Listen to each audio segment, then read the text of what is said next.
Now, here's Chief Meteorologist Tony Petrarca with your live Pinpoint Doppler 12 Futurecast.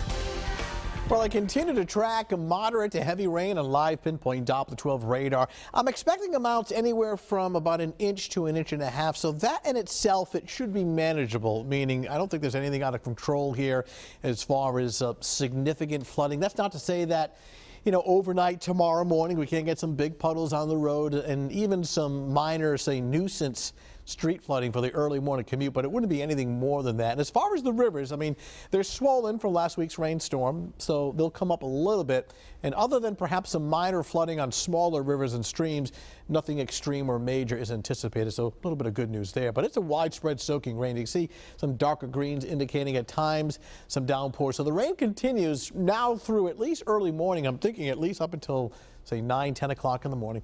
Watching our rivers and streams, you know, the bigger ones, the Blackstone, the Patuxent should be fine. Some of the smaller ones like the Pawcatuck in Westerly, you know, it's still swollen from last week. So there may be some minor flooding on that river, and even that might be pushing it a little bit. So not overly concerned. Mild air this week, temperatures upper 50s, low 60s, so no bitter cold, even though it's kind of raw and chilly this evening in the mid 40s. East-southeast breeze at 10. Of course, the humidity has been on the rise since the rain, close to 90%. Temperatures in most areas very uniform, mid and upper 40s, 46 Providence, Newport 45, and Taunton coming in at 48 degrees. Here's a wider view.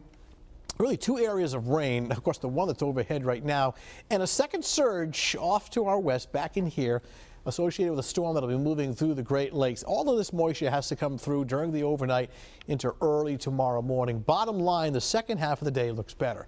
As far as rainfall amounts, first of all, I'm so happy not to be showing a snow accumulation map.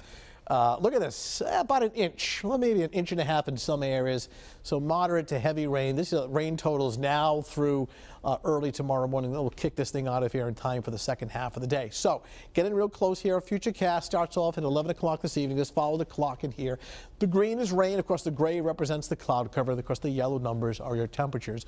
Overnight tonight, dropping to the upper 40s to low 50s. Here we are tomorrow morning at 8 a.m. Heading out to work, heading out to school. Still some rain, temps in the 50s. See every now and then a few blips of yellow and orange. Every now and then you get a brief heavy downpour in the morning. So allow for some extra travel time. Take it easy. Then by noontime, things are drying out. Some lingering clouds, but by mid to late afternoon, some breaks of sunshine, perhaps a late afternoon sprinkle in our northern suburbs, but better weather the second half of the day. And temperatures pretty mild, especially when the sun breaks out, as we do expect highs tomorrow afternoon in the lower 60s. So certainly a wet start early tomorrow morning. Temperatures starting off in the 50s. Better in the afternoon, drier with a decrease in the cloud cover, becoming partly sunny mid to late afternoon, windy, and temperatures in the lower 60s. Looking good for Wednesday and Thursday. We'll bring a couple of showers in both Friday and Saturday. Both of these days do not look like washouts. And 60 for this time of year. Boys, not too bad. Sunshine on Sunday, dry and comfortable. High temperatures again in the upper 50s to low 60s, and overnight lows in the 30s and the 40s. So heavy rain overnight, but they should be out of here by, I say the shut-off times are around 9, 10 o'clock in the morning. Talking to the kids at St. Rocco's School today, they just reading week.